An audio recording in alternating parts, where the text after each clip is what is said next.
Pewnego dnia szefowie, inżynierowie i styliści Citroena spotkali się na wielkiej naradzie. Co by tu teraz zrobić? Słuchajcie, świat jest pełen SUV-ów. SUV-om mówimy dosyć, wymyślmy coś innego, oryginalnego. My jesteśmy przecież Citroen, zawsze byliśmy oryginalni. No dobra, to zróbmy takiego crossovera, żeby nie wyglądał jak crossover, tylko hatchback. A nawet żeby był bardziej liftbackiem, ale nie był liftbackiem, tylko takim troszkę jakby sedanem i to wszystko razem połączmy. No i wyszła im współczesna Multipla. Ty jesteś piękny, tak, ty jesteś piękny, ja wiem. To niestety piękne nie jest. Citroen C5X.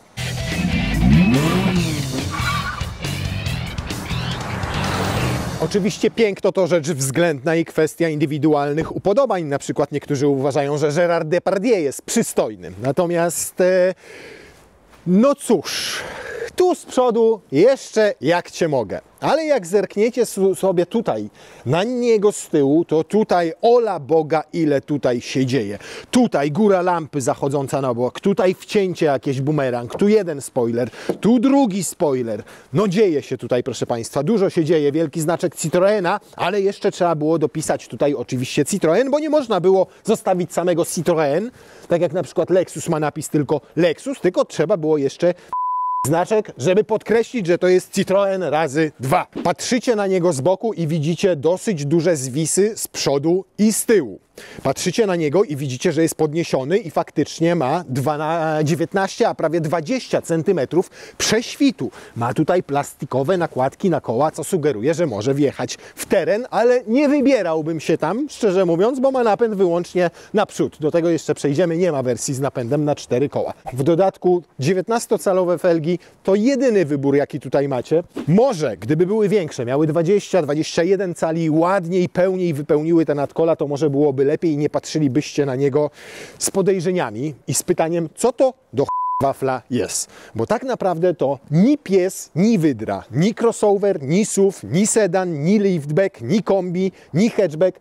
Po prostu Citroen stworzył auto, które wymyka się wszelkim segmentom. No to może chociaż pod względem wymiarów do któregoś segmentu będziemy w stanie je przyporządkować. Ma raz, dwa, trzy, 4, 80, czyli 480 cm i 5 mm. To tylko 6 cm mniej niż Superb i 8 cm mniej niż na przykład Toyota Camry, co oznacza, że jest naprawdę długi. Rozstaw osi jest trochę mniejszy niż w tych samochodach, bo o kilka centymetrów krótszy. On ma 2,78,5 cm dokładnie. Zbudowany cały samochód został na tej samej platformie, na której stworzono choćby Peugeota 308 czy Opla Astrę, tylko odpowiednio tę płytę, tę platformę tutaj wydłużono. No więc wymiarami mamy tutaj takiego typowego, a raczej nietypowego przedstawiciela segmentu D. Przód jest trochę mniej kontrowersyjny i tutaj już wierzę, że niektórym może się podobać. Trochę pachnie Kiją, na przykład nową Eniro albo nowym Sportage'em ze względu na dwusegmentowość tych lamp. Tutaj mamy główny reflektor, tutaj mamy LEDy do jazdy dziennej. No gdzieś tutaj jest w tym aucie trochę takich typowych dla Citroena rozwiązań stylistycznych, które zwracają na siebie uwagę i są trochę inne po prostu. Choćby użebrowanie tutaj tego dolnego wlotu powietrza, które jest zrobione z takich łezek. Choćby tutaj, o, ta wstawka na błotniku przechodząca na drzwi z napisem Hybrid, za chwilę dojdziemy do wersji silnikowej. Choćby tutaj bardzo ładnie poprowadzona ta chromowana listwa na górze i jednocześnie tutaj w szybie, bo tutaj jest szybka, przez którą widać przy słupku C tam od zewnątrz, tu jest mocno przyciemniona i nie widać, co się dzieje w środku, ale o, tak jest zatopione w niej szlaczki. No parę ładnych rozwiązań jest, niemniej jako całość, umówmy się, jest, mówiąc dyplomatycznie, kontrowersyjny, jeżeli chodzi o wygląd. Kontrowersje mogą też wzbudzać napędy, jakie w nim zastosowano, bo powiedzieliśmy, że to segment D. No więc w segmencie D, jako podstawowy silnik, mamy tutaj jednostkę 1,2, 3 cylindry i 130 koni mechanicznych. Na szczęście w naszym przypadku jest lepiej, bo już jest 1,6. I z tego silniczka 1,6 już z 4 cylindrami wyciśnięto 181 koni mechanicznych i 300 Nm. Przyzwoicie. Ale przyzwoiciej jest, kiedy dołożymy do tego silnik elektryczny, bo nasza wersja to wersja PHEV, albo jak mówią niektórzy dziennikarze PHEV, a PHEV to skrót od Plug-in Hybrid Electric Vehicle, co oznacza, że mamy tutaj możliwość ładowania samochodu z gniazdka. Silnik elektryczny 110 koni i solidne ponad 300 Nm, bo 320 dokładnie. No więc razem mamy tutaj 291 koni mechanicznych i 630 Nm. No niestety tak to nie działa, bo te moce się wspólnie nie dodają, bo osiągają silniki je w różnych prędkościach obrotowych i łączna tutaj moc i moment tego zestawu to 225 koni mechanicznych i 360 Nm. I tak jest nieźle. Nieźle, jakbyśmy nie brali pod uwagę masy. Niestety masa, przez to, że mamy tutaj silnik elektryczny i baterię, jest sporo większa niż tego samochodu z silnikiem 1.2 THP trzycylindrowego, aż o 300 kg.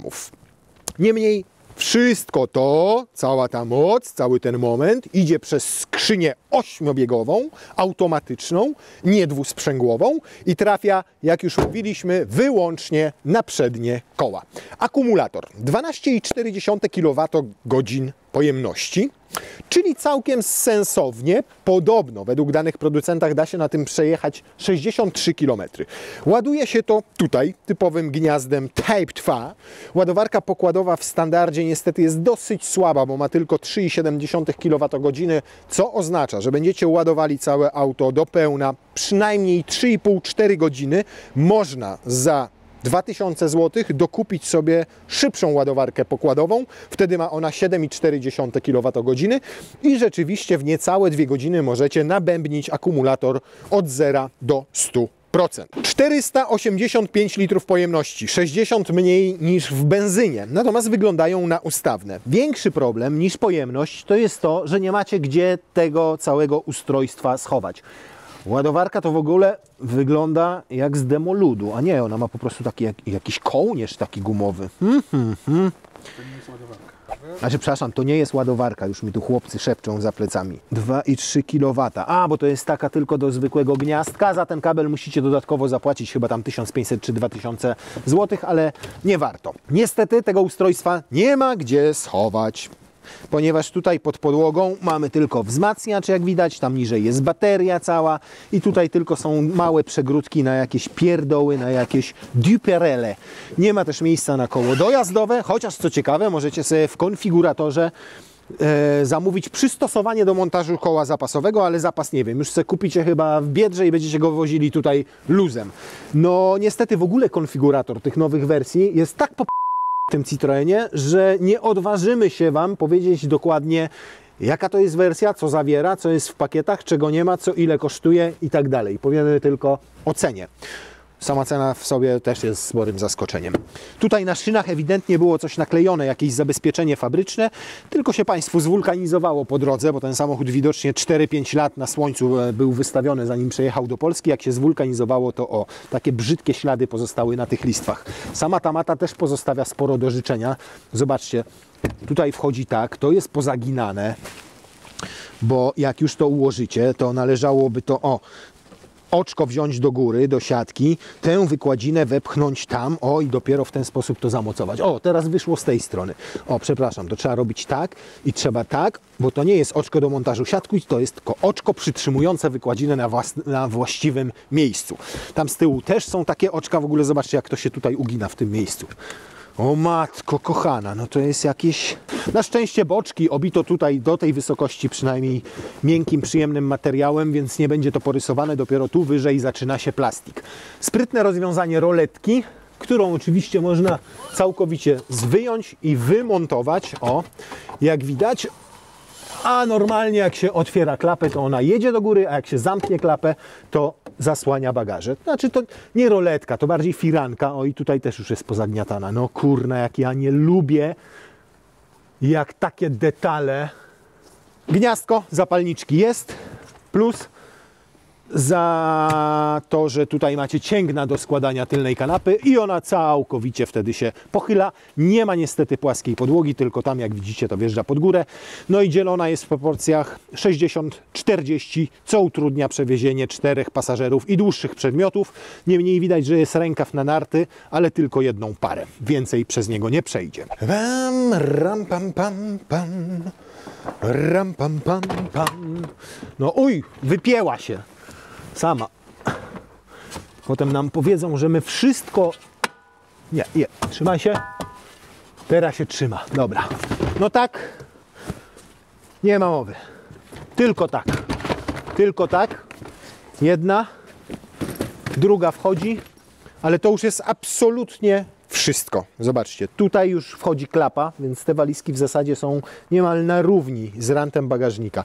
Tu już nie wejdzie kabinówka. Na górę już nie wejdzie kabinówka. Ewentualnie reklamówki z ciuchami. W momencie, kiedy chcecie to postawić sobie inaczej, no to możecie pokombinować i spróbować tak, i spróbować tak.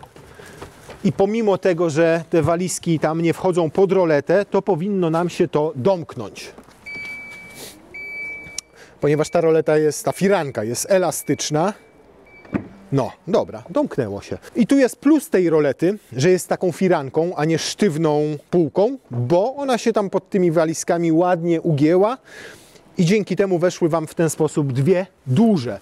Jak przesuniemy to do boku, powinno się też udać i wówczas tu zostaje trochę więcej miejsca, może nie na trzecią wielką walizkę, ale na pewno na jakieś dwie kabinóweczki na przykład, a nawet większe, miękkie torby.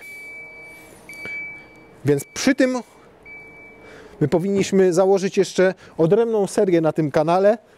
Spakuj się w drogę i pokazać, jak to się robi. Różne konfiguracje w różnym samochodzie. Jak się spakować do Citroena C5X? Niemniej, no taki wspomniany Superb, szczególnie w wersji kombi, a nawet Camry w sedanie, która tylko występuje, będą miały tej przestrzeni w bagażniku więcej. Skoro drugi raz wspomnieliśmy o Camry i o Superbie, to miejmy za sobą też trudny temat pod tytułem cena.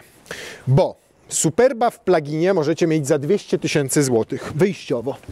Camry możecie mieć za 180 000 złotych. Która to Camry jest co prawda zwykłą hybrydą, a nie pluginem, no ale kosztuje 180 koła. A wiecie, ile za to trzeba zapłacić wyjściowo? W tej wersji 225 koni mechanicznych 240 000 złotych. Za Citroena. Ćwierć bańki. C5X.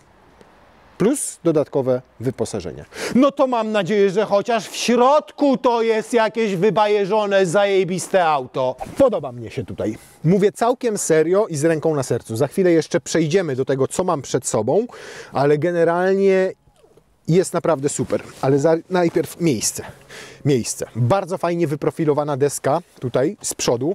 Tam mogę wygodnie trzymać sobie nogi, mogę tak siedzieć, mogę tak. Tutaj nie walę nogami o schowek. Schowek się otwiera i schowek się zamyka i to tyle z plusów, bo jeżeli chodzi o minusy, to niestety jest cały w środku plastikowy, ale za to na dokumentacjone francuskie jest taka ekologiczna, piękna teczuszka, wykonana z fizeliny i się nie drze. I mówiąc szczerze, jest zrobiona lepiej niż ta wykładzina w bagażniku.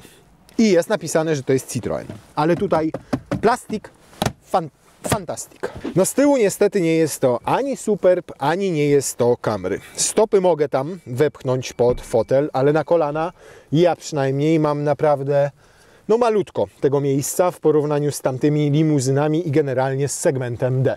Nad głową niestety też nie ma go spektakularnie dużo. Okej, ja jestem chłop, dobra, 1,95 m.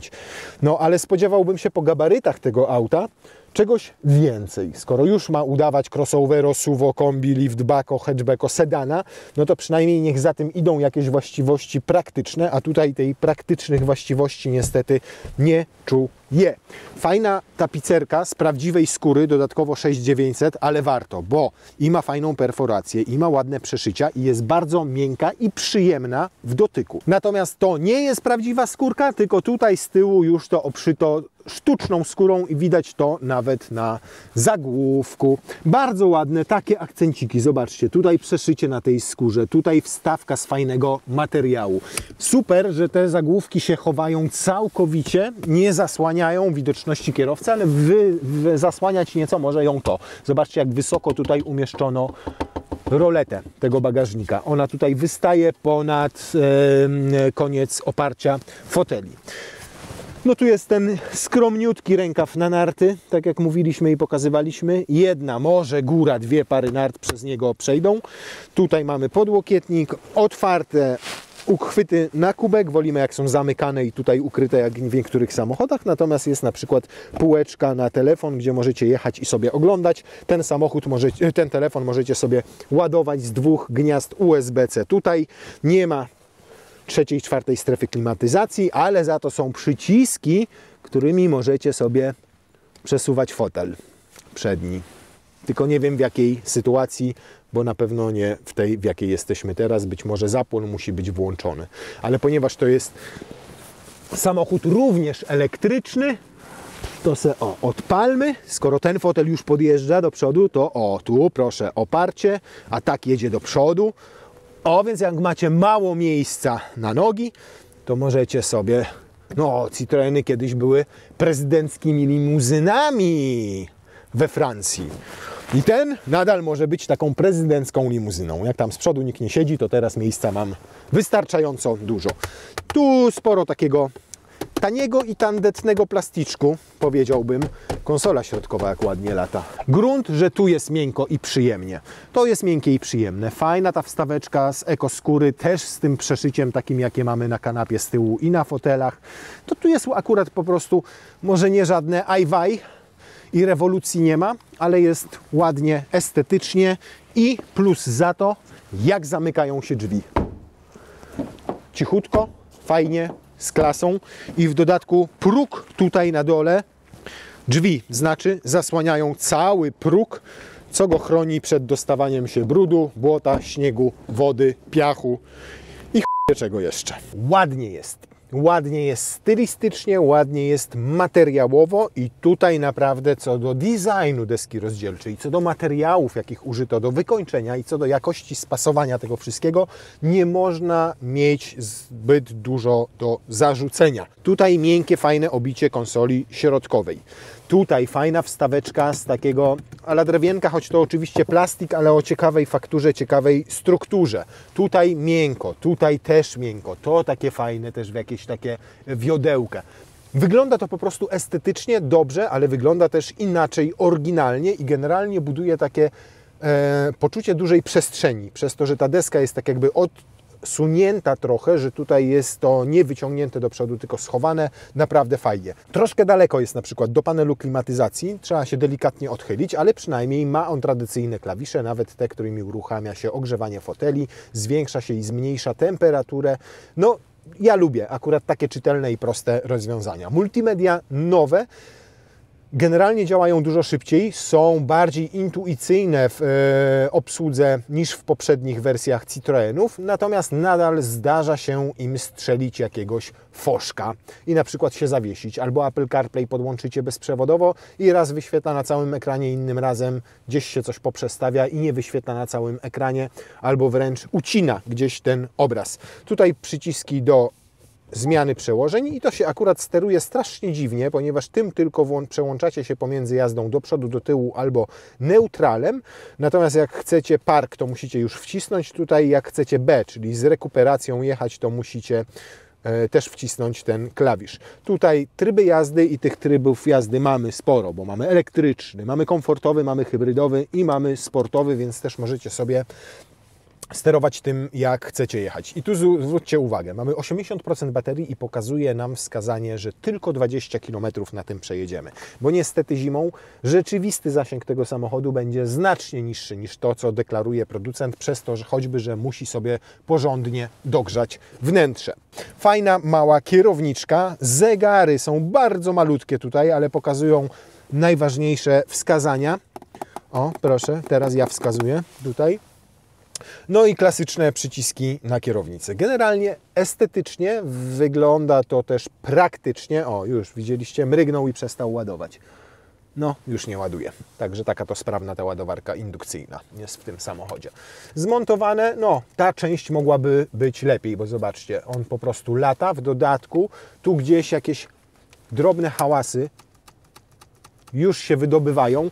Tym jak ruszam, to nawet to delikatnie ten panel się rusza, więc nie wiadomo jak to będzie po większym przebiegu. No i konsola środkowa też mogłaby być trochę lepiej przymocowana, chociaż tragedii akurat w tym wypadku nie ma.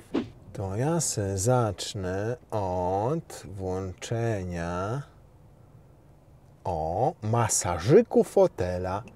Zobaczcie, jakie nazwy mają. Wąż, na boki, motyl. I tutaj macie kilka i naprawdę czuć rozciąganie, falowanie. Kocia łapa. Ja sobie zostawiam kocią łapę. Żyję tyle lat na kocią łapę, to się wymasuje też na kocią łapę. Sprawny jest dosyć ten elektryk. Czuć, że on ma te 320 Nm. Naprawdę bardzo przyjemnie się zbiera od zera. I jako bardzo, tak proszę. I jak, o Jezu, jak się przechyla. I jak zaczynacie przyspieszać, no to ewidentnie czujecie, że fajnie ta elektryka go napędza. Niestety czuć też, jak zmienia biegi, bo skrzynia tutaj to nie bezstopniowa, jak w elektryku, czy jak na przykład w pluginach tych Lexusa i Toyoty, gdzie są bezstopniowe skrzynie biegów, tylko klasyczny automat. I nawet jak tylko na napędzie elektrycznym jedziecie, to czujecie, jak te biegi się zmieniają. Z rzeczy ciekawych tutaj i nietypowych, to mamy tutaj zawieszenie, które nazywa się Progressive Hydraulic Cushion. Tak to sobie nazwali.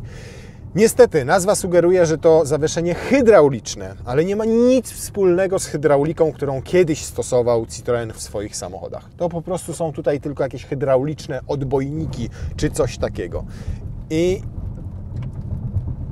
O, słyszycie? To ten ekran. I na takiej drodze, jak jedziecie, to zajebiście zdaje egzamin to zawieszenie. Rzadko które auto tutaj bez pneumatyki tak dobrze wybiera nierówności. Bardziej słyszycie niż czujecie, że jedziecie po drodze, która jest tak wyboista. Tyle ma dziur, tyle ma łączeń, tak nierówna, a ten samochód naprawdę, gdyby zatkać uszy,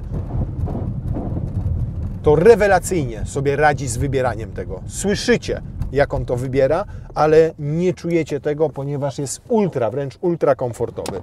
Niestety to zawieszenie ma też kosmicznie dużo wad. Mianowicie i przy przyspieszaniu, i przy skręcaniu nawet delikatnym, tym samochodem po prostu okrutnie buja na wszystkie strony. Niewiele zmienia wejście w tryb sportowy. To jest dalej bujanie jak kutrem rybackim podczas sztormu. Nie wyobrażam sobie jechać dynamiczniej tym samochodem, na przykład po zakrętach. To jest po prostu każdy zakręt, to wychyla się, podpierając prawie lusterkami o podłoże. Więc tak, jest komfortowy, jeżeli lubicie zawieszenia w stylu starych dobrych Mercedesów, starych dobrych Citroenów, czy starej dobrej amerykańskiej motoryzacji, gdzie to po prostu buja, to tak, to jest zdecydowanie samochód w tym stylu. Natomiast jeżeli lubicie pewne prowadzenie, wiedzieć, co dzieje się z przednimi kołami, jak przekręcacie kierownicą, i jak lubicie, że macie poczucie pewności i bezpieczeństwa, jak ostrzej i dynamiczniej wjeżdżacie w zakręt, to nie, to zdecydowanie nie jest ten typ. Tutaj ja nie mam pojęcia, co dzieje się z przednimi kołami. Najpierw skręcam kierownicą, dopiero po chwili te przednie koła na to reagują i robią to, bujając całym nadwoziem. Nawet w trybie sportowym, w którym teraz jadę. W trybie komfortowym, no to już jest w ogóle katastrofa. No po prostu tutaj tę kierownicę połączono z przednimi kołami za pomocą zużytej gumy do majtek. Takie mam dokładnie wrażenie. O ja pierdzielę. No nie mam, powiem Wam, kompletnie czucia. Nie wiem, co się stanie w momencie, kiedy skręcę kierownicą. Znaczy, wiem, że powinien wtedy, jak skręcę w prawo, pojechać w prawo. Jak skręcę w lewo, to powinien skręcać w lewo. Tylko nie wiem nigdy, w jakim stylu to zrobi, gdzie tkwi granica przyczepności, gdzie tkwią granice całego tego układu zawieszenia. Nie jest pewny w prowadzeniu, mówiąc krótko. Siabada, ty i ja, no tapczan. Przejdźmy sobie w tryb hybrydowy. Po to, żeby zaoszczędzić energii troszeczkę chociaż, na to, żebyśmy 0-100 sprawdzili w elektryce mu. A teraz sobie wejdziemy w tryb hybrydowy i zobaczymy, jak on w nim jedzie. O Jezu. Jakoś strasznie wysoko ten silnik wciąga na obroty względem tego, jaką prędkość mamy i jaka jest dynamika tego przyspieszania. No powiem Wam, moment włączenia silnika, no nie przegapicie go, na pewno. Tak samo jak nie przegapicie kolejnej porażki biało-czerwonych w meczu z kimkolwiek. Nie przegapicie tego. No wierzcie mi, naprawdę, to jest tak wyczuwalne, że jestem w szoku. Normalnie nie tylko, że słychać to, najgorsze jest to, że to czujecie na fotelu. To jest taki dodatkowy masaż. To jest kocia łapa 4 powinno się tutaj nazywać i to jest moment włączenia silnika spalinowego w tym układzie hybrydowym. No nie ma tutaj tej miękkości, nie ma tego płynnego przejścia. Po prostu to czujecie. Nawet nie musicie patrzeć na żadne obrotomierze, nic takiego. O, teraz włączył go łagodnie. I to jest właśnie dziwne, że bywają sytuacje, gdzie robi to, od razu dobierze właściwy bieg, włączy ten silnik sobie i jest to płynne i spokojne. Ale w przeważającej części niestety jest to zauważalne. To jest raz. Dwa, no niestety, kolejna hybryda i kolejny plugin dowodzący, że montowanie klasycznych skrzyń automatycznych w takich samochodach mija się z celem, że Toyota i Lexus poszły właściwą drogą, pakując do nich skrzynie bezstopniowe. Bo ile skrzynia bezstopniowa w silniku spalinowym nie ma najmniejszego sensu faktycznie, bo to tylko wyje, a nie jedzie, to o tyle w hybrydowym, gdzie ta skrzynia musi obsłużyć i silnik elektryczny, i spalinowy, i oba razem, i ten silnik spalinowy się włącza i potrzebuje od razu mieć wpiętą skrzynię, od razu właściwy bieg i jechać, w hybrydach i pluginach sprawdza się ta skrzynia znacznie lepiej. Szczególnie w pluginach, gdzie jak macie elektryka, to ten elektryk też używa skrzyni biegów i jak używa klasycznego automatu, to czujecie tę zmianę, a jak używa skrzyni bezstopniowej, to nie czujecie zmian przełożeń jadąc na elektryce i jednocześnie osiągi są lepsze. Teraz nie będziemy sprawdzali zużycia paliwa w jeździe hybrydowej, takiej po ekspresówce, bo to bez sensu. Najpierw go całkowicie rozładujemy. Tutaj zobaczymy, jak jest głośno, a raczej jak jest cicho. To jest raz. Dwa, sobie zobaczymy, ile pojedzie tylko na napędzie elektrycznym. Więc wracam do elektryka. Gdzie? A, to nie, tutaj. Mylą mi się te dwa. Proszę, elektryczny. Wymuszacie mu tryb elektryczny, ale jak głębiej wciśniecie pedał gazu, to on i tak zacznie jechać z silnikiem spalinowym. Więc trzeba pilnować tutaj niebieskiej kreseczki na górze, żeby ona tylko się trzymała przy power do końca, czyli wykorzystujecie pełnię możliwości silnika elektrycznego. I teraz włączył hybrydowy. Tak przy 135. Do 135 jedzie wyłącznie na elektryku. Jeżeli chodzi o wyciszenie wnętrza, no to jest tak jak wspomniałem, silnika nie słychać, od szumów powietrza też jest dosyć dobrze wygłuszony, natomiast jest bardzo kiepsko wygłuszony od zawieszenia i potwierdza się to spostrzeżenie, które poczyniłem podczas jazdy po płytach, że jednak tutaj zawieszeniowo to można było zastosować więcej choćby wygłuszeń, czy to w drzwiach bocznych, czy to w nadkolach i byłoby znacznie lepiej, chociaż i tak jest przyzwoicie. O, to chyba dobre określenie. Dobra, kurna, wejdźmy w tryb hybrydowy, bo zobaczcie, już nam się kończy energia w tej baterii. Startowaliśmy z 80%, przejechaliśmy kilometrów 19 raptem i zobaczcie. Teraz to jak przejedziemy, to będzie 25, no taki realny zasięg o tej porze roku, tej elektryki to bardziej 30, może 40 km. No 40, ale na pewno nie ponad 60 jak podaje Citroen. Włączmy napęd wyłącznie elektryczny. Wyciągnijmy nasz sprzęt pomiarowy. Przyczepmy go do dachu. Teraz odpalmy aplikację.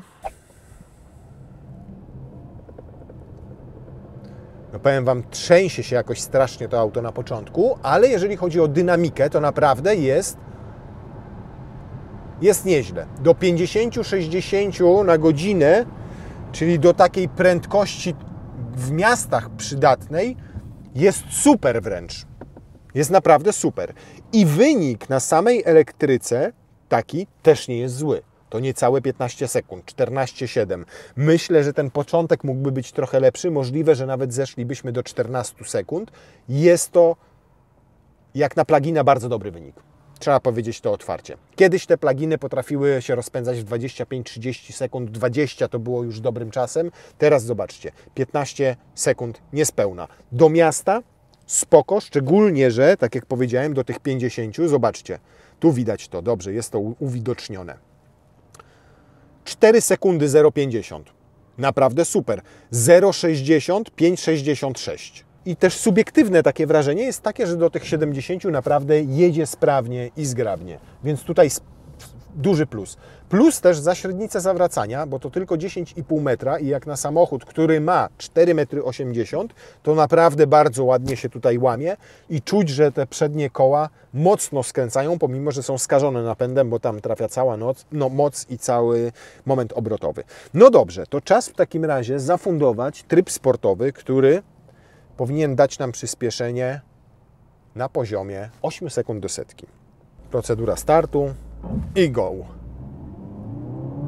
O, nawet powiem Wam, że nie stracił trakcji. Tam przez ułamek sekundy dosłownie. Fatalnie ta skrzynia zmienia biegi.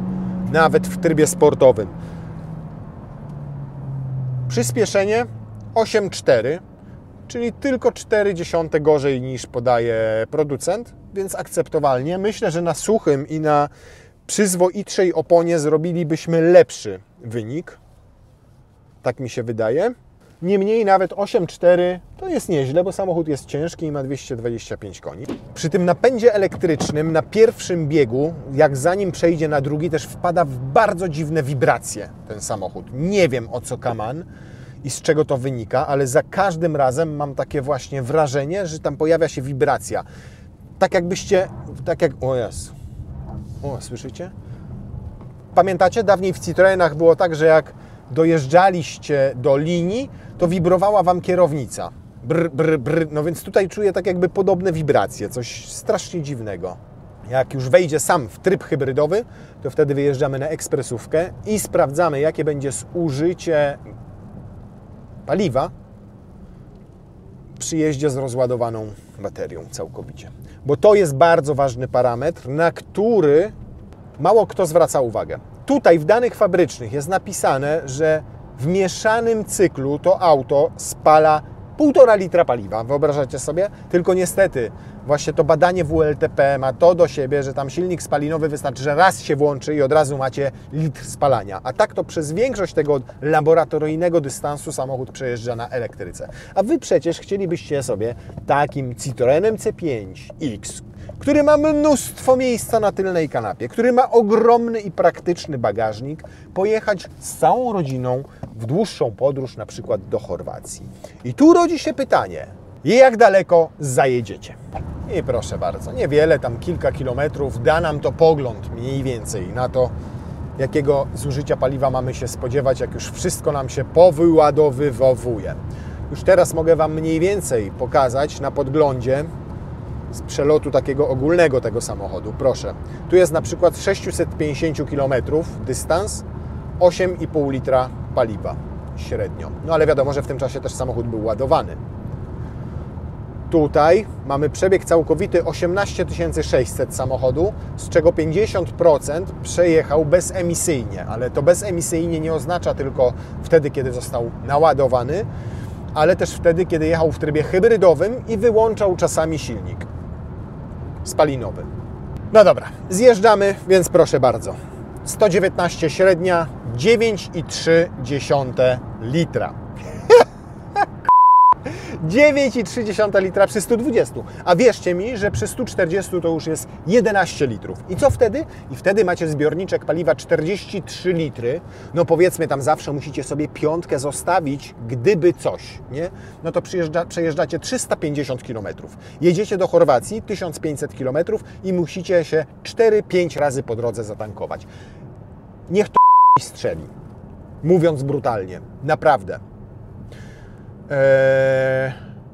Nie sztuką jest zbudować plugina, który przejedzie 60, a w tym wypadku niestety tylko 40 km po mieście, a potem jak wejdzie w tryb hybrydowy, jak będziecie chcieli pojechać gdzieś dalej, to będzie żłopał dużo paliwa, tak jak ten, będzie miał mały zbiornik paliwa, tak jak ten, i w którym układ hybrydowy będzie działał tak jak tutaj. Przykro mi bardzo. Jeżeli ten samochód rozpatrujemy jako coś oryginalnego, innego od pozostałych marek i abstrahujemy od układu napędowego, to jest to bardzo fajny wóz. Design, bardzo mi się jego podoba, szczególnie tutaj w środku. Na zewnątrz, no to wiadomo, jest to kwestia gustu, ale jest definitywnie czymś innym, wyróżnia się na ulicy. Abstrahując od samego układu napędowego. No i od wyglądu, bo ten jest co najmniej kontrowersyjny, mnie się nie podoba, ale gusta są różne i nawet jak na Instagrama wrzuciłem to auto, to pisaliście kiedy test, bo tak mi się podoba. I w porządku, ja to naprawdę rozumiem, doceniam i szanuję, na pewno jest inny, oryginalny, fajny, zwracający na siebie uwagę, a dzisiaj wszystkie samochody są przecież sztampowe i podobne do siebie, a ten jest inny. Natomiast jak siedzę w jego wnętrzu, to auto naprawdę mnie się podoba. Podoba mi się design, podobają mi się inne materiały. Podoba mi się to, że mimo, że mam duży ekran przed sobą, to mam też na przykład sterowanie klimatyzacją przyciskami, normalne przyciski na kierownicy. Normalnie tutaj się wszystko obsługuje. Przyjemnie mi się siedzi, mam małą, fajną, zgrabną kierowniczkę. Tak jak wspomniałem, design to tutaj w środku akurat petarda. Z tyłu na kanapie jest wystarczająco miejsca, może nie dla mnie jako faceta, który ma 1,95 m, ale przecież tam wozicie głównie dzieci i tym dzieciom tego miejsca wystarczy. W wersji benzynowej macie bagażnik, który ma 545 litrów, a nie tak jak tutaj 485, czyli pewnie jest głębszy i pewnie łatwiej wyjdzie Wam więcej walizek. Szkoda, że ten samochód po prostu nie ma jakiegoś normalnego napędu, normalnego diesla choćby, przez którego byłby lżejszy, z normalnym zawieszeniem, żeby był jeszcze, bo wtedy na przykład w 1.2 THP, tym 130 koni, macie normalne zawieszenie, a nie to hydra chujnia mujnia coś tam, które po prostu tylko buja tym samochodem. Więc Citroen C5X? Tak, to naprawdę pod wieloma względami fajny, udany, inny, oryginalny samochód. Niestety jest to absolutnie beznadziejna hybryda z dosyć beznadziejnym, bujającym zawieszeniem. Niemniej to zawieszenie na pewno spodoba się tym, którzy mają spokojne usposobienie w samochodzie, którzy lubią jechać sobie niezbyt spiesznie, którzy nie przeginają w zakrętach, a którzy lubią poczucie komfortu, bo naprawdę na dziurawej drodze, na wyboistej, na płytach to zawieszenie urzeka tym, że jest jak ponton, jak poduszkowiec. Przepływacie powyżej tych nierówności. Niestety na równych drogach i na zakrętach po prostu nim rzuca jak kutrem rybackim podczas sztormu. Citroen C5X tak, Citroen C5X PHEV w żadnym wypadku niech Was ręka boska broni, szczególnie jeżeli macie wydać na niego 240 000 złotych. To dzisiaj za 240 000 złotych to kupicie już sobie naprawdę fajnego, dużego, mocnego, szybkiego, komfortowego, zajebiście wyposażonego elektryka. I już wolałbym takie auto niż to.